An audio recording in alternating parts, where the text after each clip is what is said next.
Going on, everybody? Welcome to another Steelers Saturday Sit Down with Around the 412. I'm Smitty. That is Tyler of Around the 412. Big game, Sunday Night Football, Steelers, Chargers at SoFi. Chargers 2.5-point favorites, despite the fact the Steelers coming off a very impressive win over the Indianapolis Colts, which neither of us picked to happen on last week's Sit Down. But we're here. Feeling pretty good. We will get to the predictions obviously later in the show, but as we always do, we'll set things up on a table, kind of preview both sides of the football going against each other.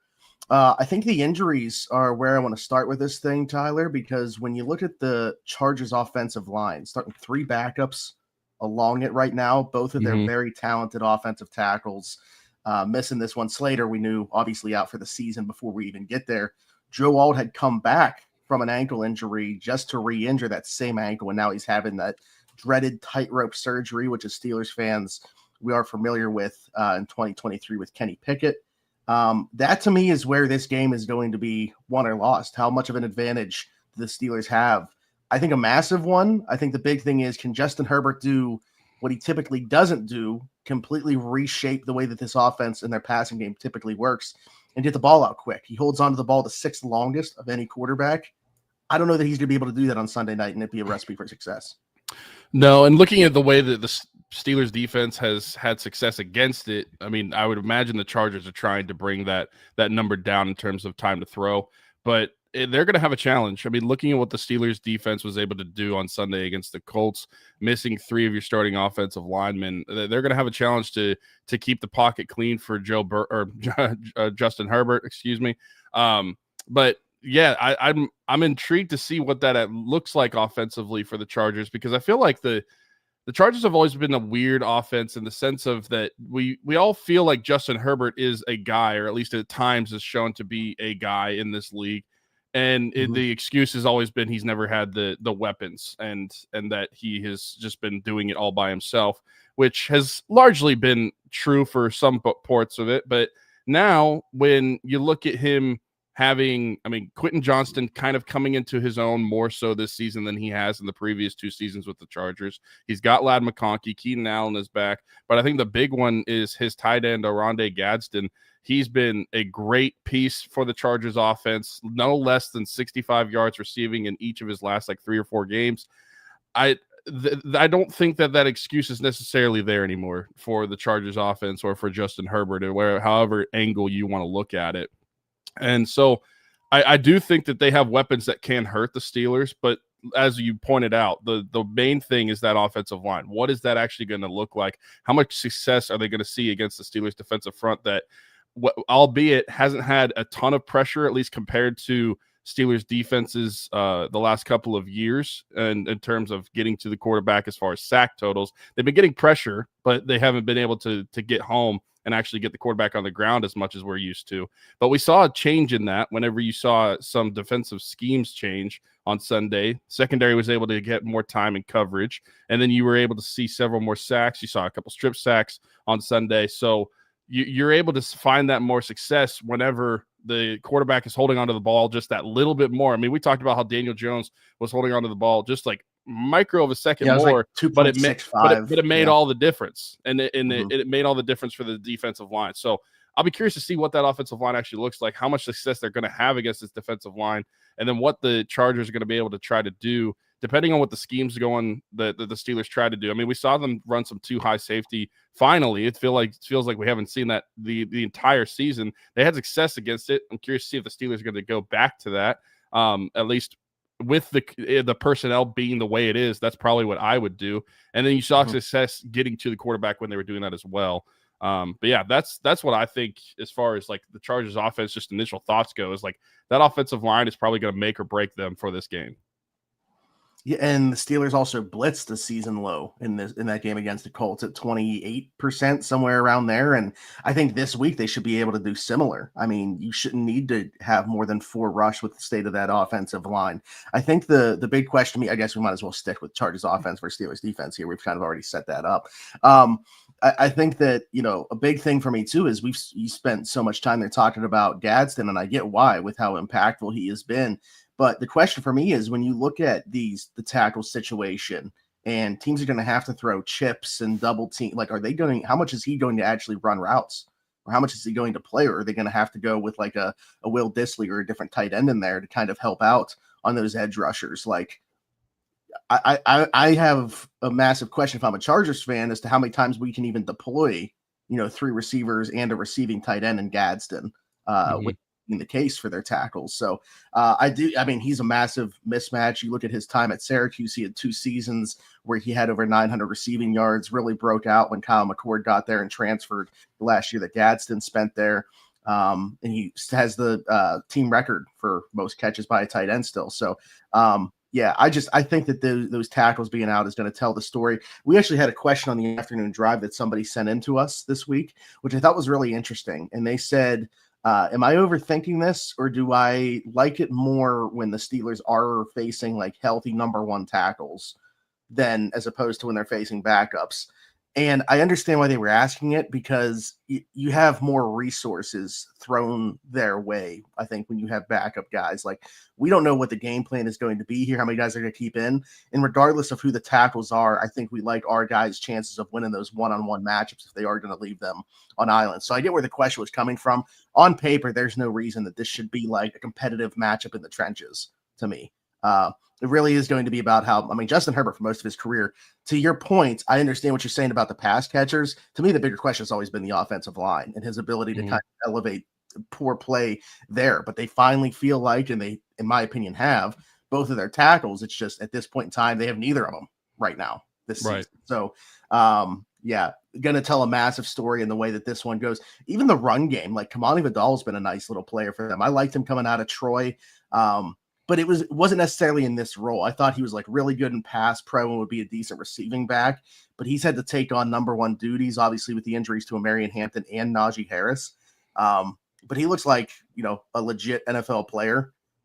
So I don't have questions about Herbert or the other weapons. It's all about those guys. Because even the interior of this offensive line, when healthy, wasn't good. I think there's a case Bradley Bozeman's the worst starting center in the league. Like, I think that they can beat them up on the interior in general. And now with both tackles out, I like the Steelers' chances to dominate this one up front. On paper, they should, for sure. But I think that's an interesting point to bring up, where you almost feel a little bit more comfortable having the number 1 guys in there, because you feel like they would be more likely to leave those guys on an island, if you want to call it that, like just the one-on-one blocking with the edge rushers. But being able to or not being able to have those guys in, the Chargers may have a tendency to add, like kind of what you're saying with Gadsden too, like how much are we actually going to see him if they decide to do some chipping or some help with the tight ends, like we've seen the Steelers do at times. We'll see how that handles it. But that is an interesting point in my mind. Like, if I'd be curious to see what the actual edge rushers say, like what TJ or Alex or Nick would say, if they would rather just go one-on-one against a guy like Joe Alt or Rashawn Slater, or if they would, and I'm sure they would, because I think their answer probably be very political, where it's like, hey, if I'm taking away that many guys, the other guys probably got a one-on-one matchup, so I'm fine with taking on as many players as possible. But like, if you gave them some truth serum, I think that they believe. Right. Well, we're not being political on this show with the answers. We need the backroom answers. Okay, I need them to say like, no, this guy's trash. It doesn't matter if a tight end's helping him. Yeah. I think that they feel it's like a sense of pride to have to take away a bunch of resources, I guess. But I just think like they feel like one-on-one they can beat anybody regardless. So like they want that every time. I don't know. That's the way that I'm inclined to think. Yeah, I would think the same too. So that's an interesting point going forward, looking into this game. How much help are the tackles going to get? How much success do you see from the outside because of that? I mean, maybe a lot of the success still comes from the interior of the defensive line. I mean, we saw Keanu Benton get a sack. Cam Hayward's still a good pass rusher at his age. Maybe it goes from the inside out. Yeah. I think a big talking point of this is going to be, and what could also tell the story along with those tackles, is third down. The Chargers have the number 1 third down offense in the entire NFL at 49%. And the Steelers defense third down percentage 42%, which is 24th in the NFL. It's like, especially, I feel, again, going back to like Is it a stupid thought with the tackle stuff that we just talked about? Is it a stupid thought to say I trust the Steelers more in third and short than I do in third and long? Like, it just, I don't know if it's a philosophical thing, like what they play, but I feel better if they're in like 3rd and 5 or under than I do 3rd and 7 and longer. I don't think that you're crazy for thinking that. I feel like whenever it is 3rd and short, the Steelers have, and maybe it is the actual defense that they're running in those situations, but I feel like they tighten themselves up a little bit and they seem more polished in those reps. But whenever it's 3rd and long, like how many times I feel like it's been a million, even though it's probably only been a few, but like 3rd and 10 or longer, how many times have the Steelers given up a 3rd down where they're behind the sticks and they still manage to give it up? And it's so frustrating when those things happen, but whenever it's like 3rd and 2, 3rd and 1, it's crazy that you almost feel more comfortable in those circumstances at times than 3rd and long, like you're saying. And maybe that is just based off of like how they are defending it. But to me, whenever they are in 3rd and short, I just feel like they're more buttoned up and they know that they like are basically going to be attacking the box. Because I feel like most people in those instances are not trying to beat the Steelers over the top whenever they're in that down and distance. So maybe the Steelers just key in on that and just attack the box that way. Yeah, I mean, the Colts were just, especially early in that game, were just hammering like those intermediate outs that were finding like the hole in the zones that they were playing in between the corner and safety where the coverage split. So Trent brings up a good point when you're kind of going along with the offensive tackle conversation. Justin Herbert, like I said, 6th longest time to throw in the entire NFL. I think a big part of that is he's like Trent's saying, he's holding on for the big play. And this largely obviously worked for him. But is he going to have too much trust now in his offensive line in this one and maybe not be able to adapt to the situation? Because if he tries to play the exact same way, I don't think he's going to be able to do so behind what he has at his disposal for this game on Sunday night. So good point there as well with him always trying to extend plays. And like I said, has largely been able to, but now I think there has to be an adjustment and we'll see if that's able to take place on Sunday night. All right. Set the table pretty well there for Chargers offense versus Steelers defense coming off of a big week. Let's go to the other side here. Steelers offense against the Chargers defense, which I have an absolute, like, I love Jesse Minter. He's one of my favorite defensive coordinators in the NFL. I think he's getting close to being part of that head coaching carousel. We'll see if he gets an opportunity this offseason. But it's interesting because, like, not a great run tackling defense. There's a lot of guys that I don't know if they want to do it. Not great in the interior of this defense. Obviously, they still have guys like Derwin James on the back end, who's still a really good player. Dion Henley, I think, has taken a step back, but he's still a pretty good player. I like the edge rushers, especially like Owe, who they brought in from Baltimore via trade, has been awesome since he got there and has allowed them to do a little bit more stuff because they can move Thule inside on like 3rd down, obvious pass rush situations. You can have Khalil Mack and Owe on the outside as well. Bud Dupree's probably their best run defending edge, but with those other guys, he doesn't play a whole ton. Like, he's like their 4th edge rusher. So I think you can run on this team, especially if you can get the ball out to the perimeter. Not a great tackling team on the outside. Dante Jackson's an okay tackler at his size and everything like that, but the other guys, not really. And Ben St. Juste is questionable to play in this game. Tariq Still, who's actually a pretty good nickel, doubtful to play in this game, so doesn't look like he's going to play. I think the Steelers are going to be able to run the football on this team, and I think they're going to have to be much more efficient running the ball. I don't think that they can expect the same thing to happen as last week, where you have like 30 rushing yards as a team and you still come out on the good side of the win. So that's where it starts for me. Me too. I really feel like this is going to be a ground and pound game for the Steelers. The Chargers defense plays 81% of the time in nickel or dime. They have the 2nd most dime. I'm curious to see if that switches at all without Tariq Still, because he's like, I don't know who their backup nickel is, but right now it shows Nico Reed, undrafted free agent. That's that's the name Alan brought up. Yeah, okay. So maybe that does change if they have the rookie in the nickel spot. But yeah, as of going into this game, 81% of the time they've got that extra defensive back on the field, whether it is a nickel or dime. So teams should be able to run the football on them. And on the flip side of that, they are 3rd in the NFL in passing yards allowed per game. But whenever you're running those coverages I mean, literally four out of five reps that you're getting is nickel or dime. That would lend to be beneficial in the pass defense. So those numbers make sense to me. And I think that if the Chargers are still willing to do that, despite losing Tariq Still, I think that the Steelers could take advantage on the ground. And I don't think that there is a necessarily a trench advantage on this side for the Chargers at all, kind of like the opposite side. I mean, they're healthy, but I don't think that it's from a personnel goes. As far as stopping the run, they have that great of a defensive interior to do so. I think the Steelers could be able to take advantage of that in the run game. I think Jaylen Warren, we'll get to the bold predictions later, but I think that he's going to have a big game in this one. I would love to see if they could get Caleb Johnson involved. We talk about it every single week. Like, get him a series, even get him just like a set of downs, like give him like 3-4 downs in this one. We'll see what they decide to do, but I think that's just based off of the coverages that the Chargers want to do. You're going to be able to move the football on the ground. I will see how much the success they have to go through the air, but I don't necessarily think this is a game that you have to go into thinking that the Steelers are going to have to win it by throwing the football 30 plus times. I think that Aaron Rodgers could probably throw the football around 20 times in this game, and the Steelers could still win comfortably on the ground. Yeah. I mean, Trent mentioning here that they're 22nd against the run.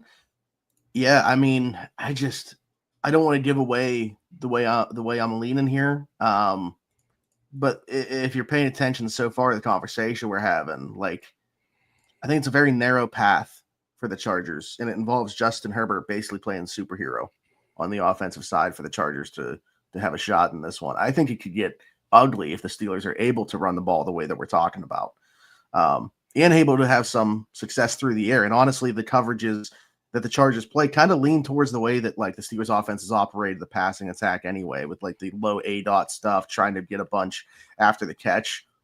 Like when they play a bunch of two shell, which is what the Steelers have seen a ton of, keeping it in front of them. And the Steelers don't want to throw the ball down the field. They want to get the ball out of Aaron's hands quick and let the receivers do a bunch after the catch. So maybe DK Metcalf gets back on track after just 2 catches for 6 yards in the last one. Maybe there's a second option in the passing game that will come up when we get to our bold predictions. But I do like it, and it's weird to say bounce back because he did have 2 touchdowns in that game. But Jaylen Warren had his least efficient day in terms of total yardage in this one. Especially like it wasn't like he didn't touch the ball a bunch either, and he normally gets better the more touches he gets. But yeah, didn't have a great game against the Colts, other than obviously scoring the 2 touchdowns. The offensive line, I think, is going to be interesting because no Isaac Seumalo. So you're looking at Spencer Anderson kicking into the left guard spot. And I'm not necessarily worried about that aspect of it, but it's the domino effect, because what happens now in jumbo? Do we even see it? Like, you do have Darnell Washington at your disposal. Thank goodness he was able to miss the day of practice. I know everybody was up in arms about it, like, what the heck's going on here? So I obviously having him is big, but are they still going to try to? I mean, I don't think Arthur Smith wants to go away from it that quick. They're averaging like 7 yards per run out of jumbo right now. So does who would you be your guy to take Spencer Anderson's place, though, if he's going to be knocked? So what I would actually like to see them do, and I know it's multiple moving pieces, so they might not want to do it, but I would have Andrus Peat playing guard in place of Seumalo when you go jumbo, and have Anderson that normal spot as the extra offensive lineman. Even though I'm saying Spencer Anderson start and play every snap like Seumalo outside of jumbo. And then in jumbo, it's Peat that becomes the Seumalo. Okay. I mean, I think they have to figure out how to keep it in the game plan, because regardless, like you were saying, we're averaging like 7 yards per rush out of the jumbo package. It's too good, and it's too integral to the Steelers offense. You see how many times per game they run it. That'll be interesting to see. I think that the one benefit, I mean, we talked about how the Adofe Owe and Tuli Tuipulotu, they got some decent edge rushers on the Chargers, but talk about time to throw, how Justin Herbert is like sixth slowest in the league. Right now, Aaron Rodgers is second in the league in time to throw, 2.45 seconds.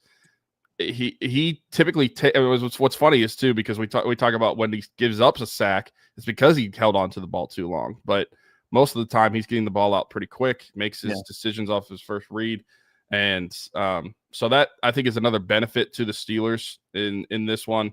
But honestly, I really feel like if we get the looks that we're wanting in the ground game, I don't think we should really feel like we have to worry about the passing game in this one. Like, don't feel reliant on it. Now, of course, we say that, so they're going to have to throw the ball 40 times. But I really feel like the Steelers' ground game is where this one is going to be won. I don't think that the Chargers' personnel is that great, especially whenever you look at how many times they're putting in extra DBs onto the field. So the Jalen Warren, like I said, predictions are coming, but Jalen Warren should have a big one. My thing in terms of the volume for the run game and pass game is like not necessarily about Artie, because I know like a lot of people are going to complain about it. Like I think Aaron's checking out of a lot of stuff. Like I think a lot of times that people are getting upset where like there was like a third down last week you're just wondering why don't they just run the ball and make the Indianapolis use their last timeout, and they throw it incompletion. So now Indy's, you stopping the clock for no reason. I think a lot of the times like Aaron's checking out of that and wants to throw. And I think that so I guess my question is he going to be okay with throwing the ball just 20 times in this one? If what you're talking about is the case where they are very effective running the ball and can only ask him to throw it 20 times. I don't know, because I guess that depends on the game, script, how the game is actually going out. Because if they're two possession lead against the Packers at halftime, and for whatever reason they run the ball once and all of a sudden they're down 10. Yeah, that's fair. That's a good point. I don't know. We'll see. I feel like I would like to say that Aaron's smart enough to not do that, but then again, you're making some interesting points. I think he likes having the ball in his hands and throwing it. I think especially because a lot of his throws are extensions of the run game, basically, with such low ADOT. So I don't know. We'll see. I still think he's going to end up throwing it closer to 30 times than 20 in this one, even if they are successful running the ball. Trent expecting big things from Warren and Muth. Muth 75 yards and a touchdown. He said he also threw out Calvin Anderson as the extra. I mean, could be. To me, I think that there's three names that it could possibly be if they are going to do that. It's Andrews Pete. It's Calvin Anderson. The other one I'll throw out there, I'm not so sure, would be Ryan McCollum. So I don't know if they want a tackle body or if they want a guard body at that spot. We'll see.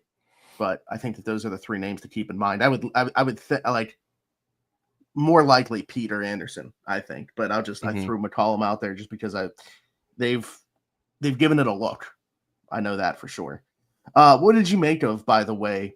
I know I texted you about it, but it was the day after we had recorded, so we didn't talk about it on the podcast, about the Steelers matching the offers for Jacoby Myers and Rashid Shaheed, but those players deciding to they put it in the players' hands, which I guess I can respect the organization for doing that for guys on their way out. But one chose to come to Pittsburgh over the other place. So Shaheed goes to Seattle and Myers goes to Jacksonville. Well, we talked about how we would make that deal. So at least I feel a little bit better about the Steelers actually matching the offer.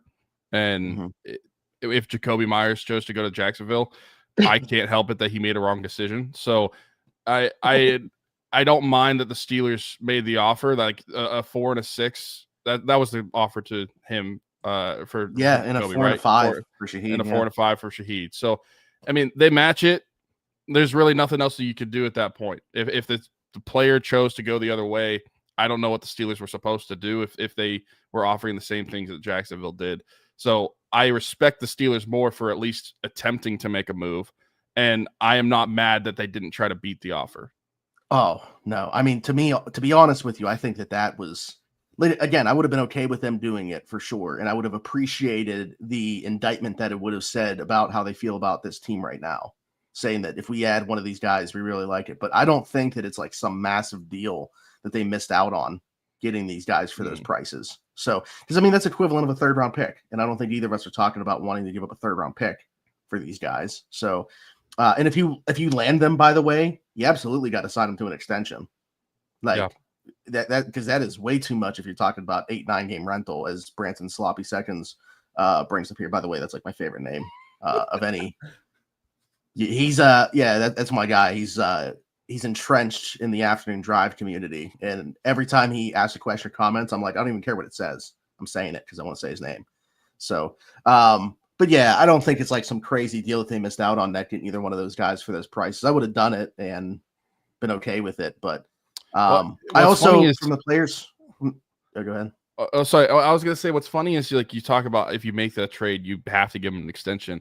And on Wednesday when we had the Steelers show, we were talking about how, or at least I brought up that you could kind of look at a way of getting a healthy Calvin Austin back is also it's almost like acquiring somebody because you're getting that body receiver back. I know it's not necessarily someone different as far as a player type goes, but you're getting a healthy receiver back. But we've also talked about preseason how maybe the Steelers are thinking about extending Calvin Austin, or that they should think about extending Calvin Austin after this season. So I just think it's funny the comparison of if you make the trade, you got to extend them. I compare getting Calvin Austin back healthy to basically be the equivalent of making a trade, especially for how the use of wide receivers is for the Steelers. Like there's a lot of 2 wide receiver sets, not multiple. And you still have the option to extend Calvin Austin as well. I mean, like I said, just interesting the comparison. Trent Gang, I don't think Myers would have signed. He'll want to test free agency. This is the last chance at a deal. What's interesting is I had heard that an extension basically had to be a part of this. I think he's going to extend in Jacksonville. Whether it's before the season ends or not, I'm not sure, but I think he's going to sign an extension there. I think he would have extended with the Raiders if it would have happened earlier. But I think once he got to the point where he realized it wasn't going to happen, and I'm not necessarily blaming them, by the way, like where they are and how much they need. I'm not so sure that that's something that they should have done either. So I don't think that the Raiders were wrong in trading him. And I think the players made the right calls, by the way, to be honest with you. Like, obviously, I would have loved for them to come to Pittsburgh, especially in the case of Shaheed. I think that's an awesome offense for him to go into. Perfect fit. I mean, he had Kubiak in New Orleans. I think there's a reason that Kubiak pushed for him to be the guy that they acquired this year. But I do question what it means for Cooper Kupp, who they gave $15 million per to, but hasn't been super effective. I mean, we know who the unquestioned number 1 is in Seattle and JSN, but I think Shaheed is probably now their second best pass catching option behind him. And I think there's a reason that you pay that price to go do it. In the case of Myers, Travis Hunter, is going to be out for a little bit of time. They throw a much higher volume. I think that makes sense for him, especially if he is trying to get to free agency, which, again, I personally think Jacksonville's going to lock him up there for a few more seasons. But if you are trying to get to free agency, try to balloon your production as much as possible the rest of the way. I think he made the right call not coming here if that's what he's looking for to have happen. I mean, you're talking about an offense where he might get 4 or 5 targets per game. Like, I think he made the right call going to Jacksonville there. Although another thing that we didn't talk about, and this would feel like another deadline addition, even though it wasn't made at the deadline, Asante Samuel Jr. coming in for a visit next week, which I had a lot of people saying me like, they're last on the list. Is he even going to get to them? He wants to see this whole process out, to my understanding. So like, he's definitely going to come here next Wednesday. And that's the last one on his list. So I don't know. We'll see if something comes of it. The Steelers team doctor is the one that did his surgery. I think that they would have more information about how that rehab has gone than anybody else. It's funny because, like, yeah, you got to adjust with what your team shows that they are. But imagine telling yourselves that the secondary is where the Steelers need to make an addition at the midway point to make themselves better with the way that it looked on paper going into the season. Yeah, it's pretty crazy that we got to that point. It'd be a welcome addition for sure. We'll see if he actually comes through. But yeah, that would be like another, I guess, a trade deadline addition, but that actually wasn't a trade. And so, yeah. I mean, they got Duggar before the deadline day. So, I mean, they did some stuff and they tried to do more. I would love Asante Samuel. I think the question everybody's looking at is like, okay, he wasn't really a willing or good tackler prior to this. Can't imagine he's suddenly going to be. Well, he fits right afterwards. But that's what I was going to say. The guy that you're talking about him taking snaps from in Darius Slay, that's not a conversation that needs to be had either about a strength of his. So, yeah, I'm all for it. And I've had some conversations with people that cover not only the Steelers, but some other teams. And they said that they feel like the Packers and Steelers are the two teams that it's going to come down to for him. So Here's to hoping. I think he'd be a very welcome addition here the rest of the way. And honestly, what might be the difference, like we're going to be shopping for a corner in the offseason anyways, right? The difference might be giving him a second year. Like, what if they throw him some money in 26 to be the difference in him signing here as opposed to somewhere else? That's a good point. I wouldn't mind. I mean, looking at what the cornerback room has in it for 2026, I think that he'd be a nice addition still. You know, Darius Slay is going to be on his way out. They're going to have to rework Jalen Ramsey's contract, I'm sure. I think there's a spot, beyond 25 for him here, assuming health. And again, nobody's got more information in terms of the way that he's been able to come back from this than the Steelers do, I would assume. But all right, we got off at this game a little bit there talking about that. But let's get into some predictions, offense, defense, and then, of course, the final score prediction. We typically go back and forth here. I'll start offensively, throw it to Tyler. Then Tyler starts defensively, throws it to me, so on and so forth. You guys get it. Offensively, we just talked about, is this going to be a high-volume passing game for Aaron Rodgers? And if not, this bold prediction's basically got no way of happening. I'm going to say Calvin Austin has the most catches that he's had in his NFL career, so he needs 7 in order to do that. Okay. So then, I mean, depending on how much they throw it, I mean, if they do go lower on the lower end, you're talking about like half the targets going to Calvin Austin, probably. Right. Yeah, that's why I need closer to 30 than 20 for sure for this to happen. So that's why. That's why I really liked how Calvin played last week. I know it was only like 5 catches, 50 some yards in it, but the tape was really good after a game that I didn't think was very good against Green Bay. I look at No Tariq still on the other side for the Chargers, which I assume is the guy that he would see a lot of in this game if he was healthy. You talked about that. The rookie corner whose name I already forgot, Nico something, probably going to see a ton of. So I like Calvin's chances to have a big game here if this team is going to throw the football. Nico Reed. Where's he even out of? I don't even remember that name like when I was doing draft stuff. He was an undrafted free agent, so maybe he just didn't get down that far. Undrafted free agent from, this didn't help me at all. Let me see. Nico Reed played his football at split between Colorado Buffaloes and Oregon Ducks in college. He was most recently at Oregon. Who's he? Christian Gonzalez? I guess. I don't know. I've never heard of him. Yeah. All right. Well, I like Calvin's chances to have a big game here if they do throw the ball. I like that. So I talked about, and I was alluding to that I think Jaylen Warren's going to have a big game. I do think that the Steelers are going to find success running the football, and just because of the nature of how the Chargers want to play defense. And in his career, Jaylen Warren has only had 3 100-yard rushing games. He's had a lot of 100-plus scrimmage yard games, but I think that you're going to see 100-plus yards on the ground alone, plus whatever he gets through the air. But the last time he did it was actually just a few weeks ago in Cincinnati. But then before that, both times came in back-to-back weeks against Green Bay in 2023 and against Cleveland in 2023. I think that he finds another 100-yard rushing game in this one. I think the Steelers' success predominantly is going to show on the ground. And if the game goes how we think it could go, they're going to be running the ball a ton. And I think that he's going to be the leader of that. Yeah. I really like that. Also, if you like that much, if you look at some lines on the betting sites around the league, I think his rushing total is like 52.5, and I think his receiving is only like 17.5.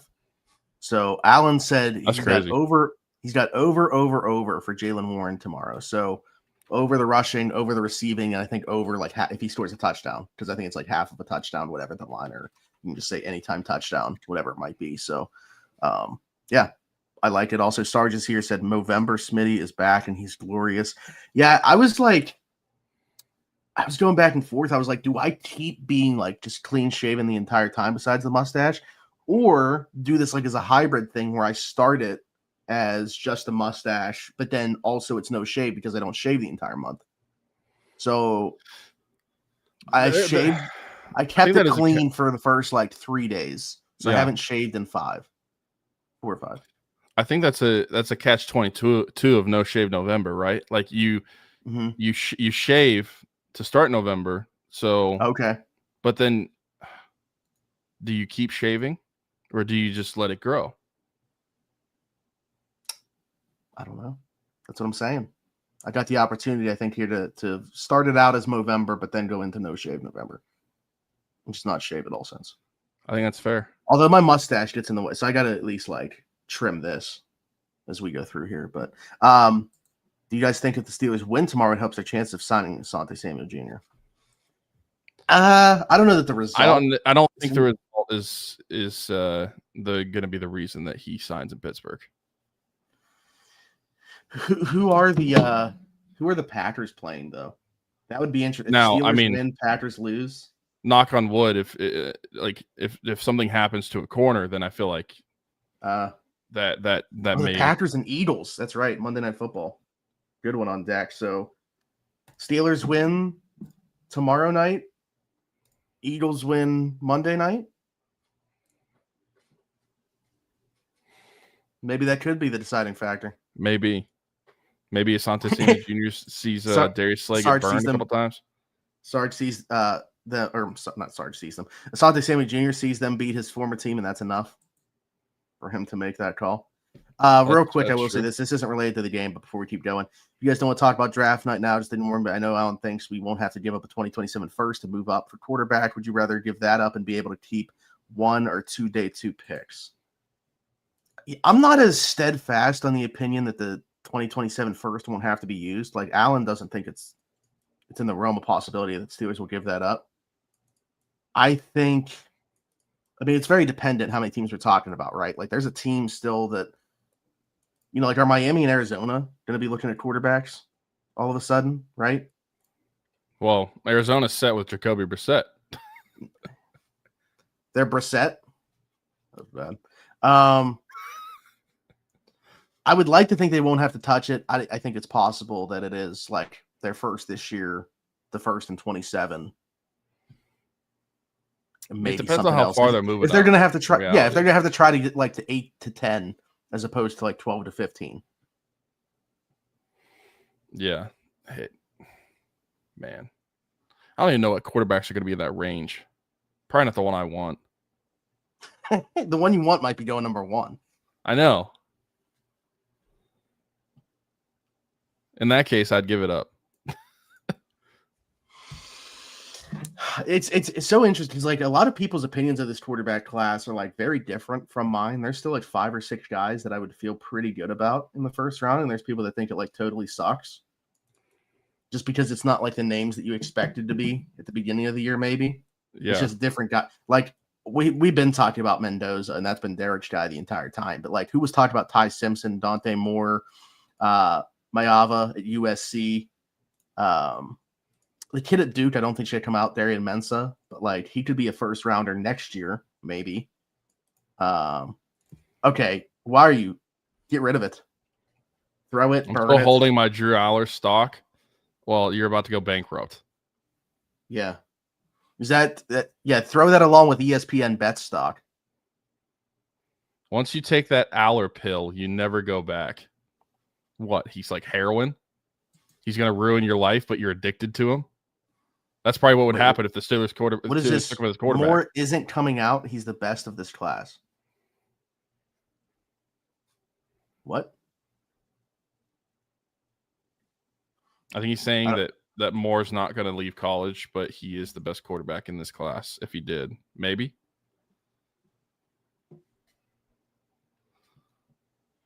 Yeah, I saw Todd McShay say something about him coming back or whatever. I mean, if he's a top 5 pick. Unpopular opinion, but I think Arch could be a good in the NFL. Yeah, I actually have an Allen tweet bookmarked for when Arch doesn't go in this year's draft. Because I don't know if you remember, I'm sure you do. Allen was one of the biggest promoters of like he's going to be leaving. He's not coming back. He's going to be drafted this year. So I bookmarked a tweet before the season. I'm waiting to bring it back. Well, if he had played better at the beginning of the year, I think it's very possible that would have been the case. I mean, if he was, I don't care about NIL and whatever, all this discussion. If you are a top 5 pick, you're going. Yeah. I And just Arch didn't. would have been in that discussion if he would have played. I mean, he's playing okay now, but like, yeah, I still think he's going to go back. Sellers is interesting. No. No, it's not. Draftable players from BYU, the Steelers don't have a need for them. All right, let's get back to the conversation at hand now. This draft stuff can wait. You got to start for the defense. So defense, I think they grow on their success from last week. Keep it short and sweet. I think that they're going to eat up that offensive line. We talk about how they're going to find success because the Chargers are missing 3 starters on that offensive line. I think the Steelers are getting 5+ sacks this week. Matching their they had 5 last week, so I think that they're going to at least match, if not better, their total. I think for me, I'm looking at obviously the tackles for the Chargers. Going to come into discussion for both of us. Able to get the pause. I feel like when we're referring to defensive linemen, you got to call them paws instead of hands. At the ball at the line of scrimmage, I'm going to say a defensive lineman gets an interception in this one off of Justin Herbert. Technically happened last week. Yeah. Unless if you want to count an outside linebacker as a defensive lineman. That's the thing. So I threw this out there on Afternoon Drive when we were doing our bullet predictions as well. And I was like, do I need to make this more like, do I need to narrow this down even more and be like interior defensive line? Yeah. I don't think you have to. I mean, no. People can get picky with it and say that the Steelers edge rushers aren't defensive linemen; they're outside linebackers. So I think your prediction still holds true. Yeah, I'm hopeful. That's what I need. I need a Benton. Benton had one against Cleveland last year. Derek Harmon, Cam. I need those paws to be up and somebody get an interception on that defensive front. All right, and then the final score of this thing. Like I said, I think that the path that I don't see is a bloodbath in favor of the Chargers. Basically, any other outcome I think is there. But we've seen the Steelers even win dominant just because like of garbage time.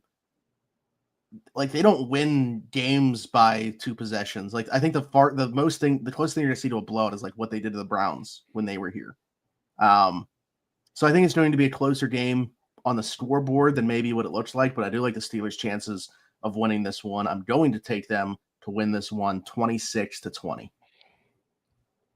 Okay.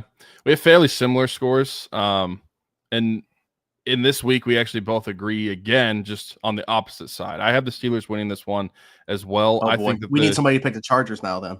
Yeah, Sarge, pick the Chargers in the chat because last week we both picked the Colts. And who was it that picked the Steelers? Ardell Brooklyn, always coming through for us. Yeah. So Chargers 27-20. Thanks, Sarge. I think the Steelers are going to win this one. I think that they could dominate on the ground, which is going to limit how much the Chargers actually have the football offensively. They're going to burn a lot of clock by just keeping it on the ground and finding success there. I think that they're going to get to Justin Herbert and cause havoc, and hopefully the secondary causes some sacks as well, just because of the good coverage that they could have. I think the Steelers win this one 27-18. I think you get a weird score from the Chargers because they're going to probably kick a few field goals, have the ball late, like you're saying, in that garbage time, maybe go for 2 and get it. They're somehow going to get to 18, but yeah, 27-18 Steelers. Okay. I was going to say either them not getting a 2-point conversion or getting a 2-point conversion. Yeah. I guess would be, how you get to that. Could definitely have, 6 field goals get you to 18. We've seen that. We've seen that before with the Steelers, unfortunately. That was their last playoff win. Yeah. They did that exact same thing in Kansas City. So, but all right, there's our scores. We're starting to get your guys' scores. Joel has it 27-17. Thank you, Sarge, for picking the Chargers, who was typing that anyways before we even said it. Can't have too many people on the Steelers. He also said YA Black, more like YA Sack. Somebody else said something about YA. Branson sloppy seconds. YA gets his first sack. He's played obviously a lot less. Sarge, by the way, there's an H in his name. That literally is yeah. Yeah, you're right. It's YAHYA. but And I Trent's got a 24-14 Steelers. 24-14 Yeah, Steelers. I mean, it's all around the same level. I have of a ton win. of respect for what the Chargers got going on, like in terms of the way that they've built that roster. It's just without those tackles, it just really limits what you can do. I don't see the way they have success. Like offensively, I feel like the Steelers, as long as they have their heads on straight, should be able to dominate up front, which is just going to cause havoc for Herbert, make it more complicated for him when they're throwing the football. And I think that they should, like with the running backs that they're missing, and I think they should be able to stop the run. Hopefully, I have my fingers crossed with that one too. That's been unpredictable this year as well. But I think that last week we saw the Steelers have success against the Colts, one of the best, if not the best offense in the NFL up to that point.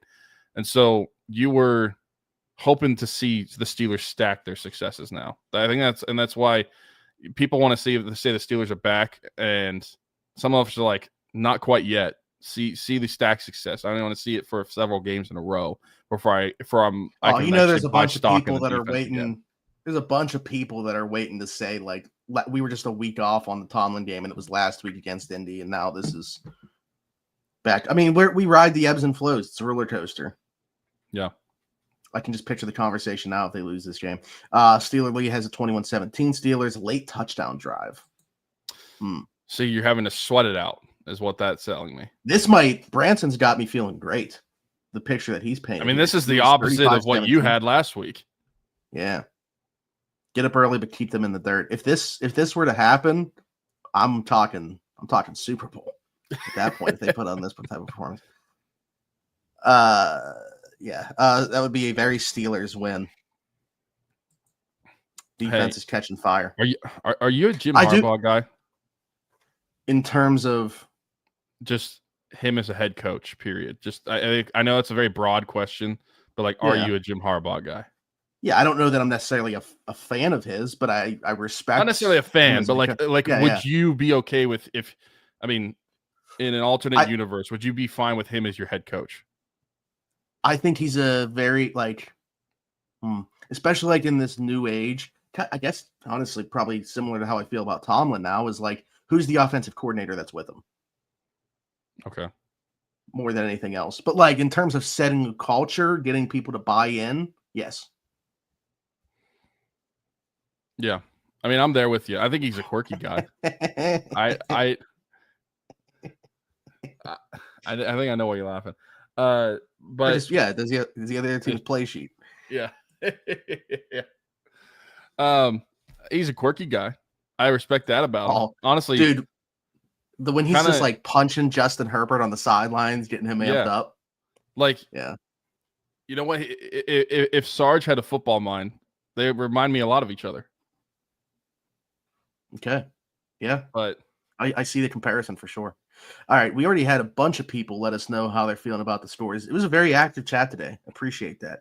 I mean, this is every Saturday at 10 a.m. for some reason. Much more active today, but we appreciate that. Sarge leaving us with, I do have a football mind. I love the way that Sarge views football. I used to actually have him send me his notes following games just to get we used to read it on the show. We used to read it on the show. Yeah. But appreciate you guys for being here live. If you haven't, please be sure to like, subscribe, hit that notification bell, drop your thoughts in the comments the way this thing's going to go. We want your bold predictions, offense, defense, as well as the final score of this one if you have not already. This also goes up on all the audio platforms, so on Spotify, Apple, wherever you guys get your podcast from. You guys can find this here. Leave us a 5-star review and subscribe. Just search around the 412. Do the same thing on all the socials. You find Tyler, Weiler_Teeks33. You'll find me everywhere, Zachary Smith, PGH. Of course, all of our sponsors in the description of everything that we post. And as well as year 8 rocking around the 412, which very happy to announce if you guys are following along on social media with us, we've passed 230 kids in total since 2019 that we provided Christmas to, which is just amazing to be able to say that number. It's awesome. We did find at least one local family that we're going to be helping out this year as well. If you donate, you'll be eligible to win some prizes, Penguin tickets, something signed by Pat Fryermuth, a couple Game Changer shirts, couple of our merch from Shop Yins, some other stuff I'm sure are going to be in the works as well. But it's our baby. It's our favorite thing that we do. It's the most important thing that we do. And we're very excited about the way that this thing has grown, and we keep rolling. Appreciate you, Sarge. I know you've been with it from the jump. Amazing work, guys. Appreciate it. And we'll leave with this bold prediction. Jaylen Warren has his first 100-yard game. He's along with Tyler's bold prediction. I love it. I love it. But he already had one this year. Well, that was against it was against Cincinnati. Yeah, 127 on the ground. Mm-hmm. I was trying to find a way to spin this so that Lee could still be right. First 100-yard rushing game of the season on a Sunday. I don't there you go. There you go. First 100-yard rushing game Lee. Where he has a touchdown. He didn't have a touchdown against Cincinnati on the ground. That's right. Yeah. But appreciate all you guys for being here again. Like, subscribe, hit that notification bell if you haven't on your way out. We will be back again next week to preview the Bengals coming into town for the rematch. Just talked about them. We got to get our lick back.